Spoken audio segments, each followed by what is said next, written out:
ਡਿਬਰੂਗੜ੍ਹ ਦੀ ਜੇਲ੍ਹ ਵਿੱਚ ਬੰਦ ਵਾਰਿਸ ਪੰਜਾਬ ਦੇ ਜਥੇਬੰਦੀ ਦੇ ਮੁਖੀ ਭਾਈ ਅੰਮ੍ਰਿਤਪਾਲ ਸਿੰਘ ਦੇ ਮਾਤਾ ਬਲਵਿੰਦਰ ਕੌਰ ਜੀ ਅੱਜ ਸ਼੍ਰੀ ਅਕਾਲ ਤਖਤ ਸਾਹਿਬ ਵਿਖੇ ਨਤਮਸਤਕ ਹੋਣ ਮਗਰੋਂ ਪ੍ਰੈਸ ਦੇ ਰੂਬਰੂ ਹੋਏ। ਉਹਨਾਂ ਨੌਜਵਾਨਾਂ ਨੂੰ ਇਸ ਦੌਰਾਨ ਸੁਨੇਹਾ ਭੇਜਿਆ ਅਤੇ ਆਉਣ ਵਾਲੀ ਐਤਵਾਰ 19 ਨਵੰਬਰ ਨੂੰ ਖਾਲਸਾ ਦੀ ਜਨਮ ਭੂਮੀ ਸ਼੍ਰੀ ਅਨੰਦਪੁਰ ਸਾਹਿਬ ਇਕੱਤਰ ਹੋਣ ਦੀ ਬੇਨਤੀ ਕੀਤੀ।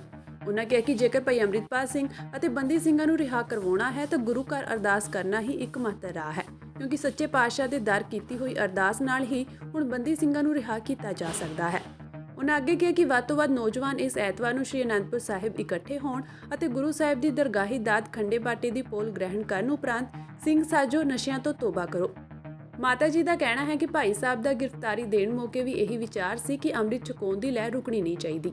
ਅਸੀਂ ਹੁਣ ਸ਼੍ਰੀ ਅਕਾਲ ਤਖਤ ਸਾਹਿਬ ਤੋਂ ਆਰੰਭ ਕਰਕੇ ਸਾਰੇ ਤਖਤ ਸਹਿਬਾਨਾਂ ਤੇ ਪਹੁੰਚ ਕੇ ਅਰਦਾਸ ਸਮਾਗਮ ਕਰਵਾਵਾਂਗੇ ਅਤੇ ਹਰ ਥਾਂ ਤੇ ਖੰਡੇ ਬਾਟੇ ਦੀ ਪੋਲ ਤਿਆਰ ਕਰਕੇ ਵੱਧ ਤੋਂ ਵੱਧ ਲੋਕਾਂ ਨੂੰ ਦਸਮ ਪਾਤਸ਼ਾਹ ਦੀ ਦਰਗਾਹੀ ਦਾਤ ਨਾਲ ਜੋੜਨ ਦੇ ਉਦਮ ਉਪਰਾਲੇ ਕਰਾਂਗੇ। ਭਾਈ ਅੰਮ੍ਰਿਤਪਾਲ ਸਿੰਘ ਦੇ ਮਾਤਾ ਜੀ ਦਾ ਕਹਿਣਾ ਹੈ ਕਿ ਅੰਮ੍ਰਿਤ ਛਕ ਨੌਜਵਾਨ ਨਸ਼ੇ ਤੋਂ ਮੂੰਹ ਮੋੜ ਆਪਣੇ ਹੱਕਾਂ ਬਾਰੇ ਜਾਗਰੂਕ ਹੁੰਦੇ ਆ ਰਹੇ ਸੀ, ਜੋ ਕਿ ਸਰਕਾਰਾਂ ਤੋਂ ਜਰਿਆ ਨਹੀਂ ਗਿਆ, ਜਿਸ ਕਰਕੇ ਉਹ ਭਾਈ ਅੰਮ੍ਰਿਤਪਾਲ ਸਿੰਘ ਦੇ ਰਾਹ ਵਿੱਚ ਅੜਿੱਕਾ ਬਣੇ। ਉਹਨਾਂ ਅੱਗੇ ਕਿਹਾ ਕਿ ਜੋ ਵੀ ਵਾਹਿਗੁਰੂ ਦੇ ਭਾਣੇ ਵਿੱਚ ਹੈ ਉਹ ਉਹਨਾਂ ਨੂੰ ਮਨਜ਼ੂਰ ਹੈ। ਭਾਈ ਅੰਮ੍ਰਿਤਪਾਲ ਸਿੰਘ ਦੀ ਰਾਜਨੀਤੀ ਵਿੱਚ ਸ਼ਮੂਲੀਅਤ ਦੇ ਇੱਕ ਸਿਆਸਤਦਾਨ ਵੱਲੋਂ ਦਿੱਤੇ ਬਿਆਨ ਨੂੰ ਲੈ ਕੇ ਮਾਤਾ ਜੀ ਨੇ ਕਿਹਾ ਕਿ ਭਾਈ ਸਾਹਿਬ ਦਾ ਰਾਜਨੀਤੀ ਵਿੱਚ ਆਉਣ ਦਾ ਕੋਈ ਮਕਸਦ ਨਹੀਂ ਹੈ। ਉਹਨਾਂ ਦੇ ਦੋ ਹੀ ਸੁਪਨੇ ਨੇ, ਇੱਕ ਨੌਜਵਾਨਾਂ ਨੂੰ ਨਸ਼ਿਆਂ ਤੋਂ ਛੁਟਕਾਰਾ ਦਿਵਾਉਣਾ ਅਤੇ ਦੂਜਾ ਖੰਡੇ ਬਾਟੇ ਦੀ ਪੋਲ ਦਿਲਵਾ ਕੇ ਗੁਰੂ ਸਾਹਿਬ ਦੇ ਚਰਨਾਂ ਵਿੱਚ ਜੋੜਨਾ। ਇਸ ਤੋਂ ਇਲਾਵਾ ਉਹਨਾਂ ਦਾ ਕੋਈ ਹੋਰ ਮੰਤਵ ਨਹੀਂ ਹੈ। ਮਹਾਰਾਜਾ ਰਣਜੀਤ ਸਿੰਘ ਦੇ ਖਾਲਸਾ ਰਾਜ ਦਾ ਉਦਾਹਰਨ ਦਿੰਦਿਆਂ ਉਹਨਾਂ ਕਿਹਾ ਕਿ ਖਾਲਸਾ ਰਾਜ ਵਿੱਚ ਤਾਂ ਸਾਰੇ ਹੀ ਆਉਂਦੇ ਸੀ, ਹਿੰਦੂ ਵੀ ਅਤੇ ਸਿੱਖ ਵੀ। ਉਹਨਾਂ ਕਿਹਾ ਕਿ ਇਹ ਤਾਂ ਸਾਰਾ ਸਰਕਾਰਾਂ ਦਾ ਬਹਾਨਾ ਹੈ ਅਤੇ ਹੁਣ 8 ਮਹੀਨੇ ਤੋਂ ਉੱਤੇ ਹੋ ਚੁੱਕੇ ਹਨ, ਨੌਜਵਾਨੀ ਨਸ਼ਿਆਂ ਵਿੱਚ ਮਰਦੀ ਪਈ ਹੈ, ਪਰ ਸਰਕਾਰਾਂ ਦਾ ਹੁਣ ਕੋਈ ਬਿਆਨ ਨਹੀਂ ਆਇਆ। ਮਾਤਾ ਬਲਵਿੰਦਰ ਕੌਰ ਜੀ ਦਾ ਕਹਿਣਾ ਹੈ ਕਿ ਉਹ ਸਿੰਘ ਸਾਹਿਬ ਸ਼੍ਰੀ ਅਕਾਲ ਤਖਤ ਸਾਹਿਬ ਨੂੰ ਵੀ ਬੇਨਤੀ ਕਰਦੇ ਹਨ ਕਿ ਵੱਧ ਤੋਂ ਵੱਧ ਲੋਕਾਂ ਨੂੰ ਅਪੀਲ ਕੀਤੀ ਜਾਵੇ ਅਤੇ ਅਗਾਂਹ ਵੱਧ ਕੇ ਇਸ ਮੁਹਿੰਮ ਨੂੰ ਨੇਪਰੇ ਚਾੜਿਆ ਜਾਵੇ।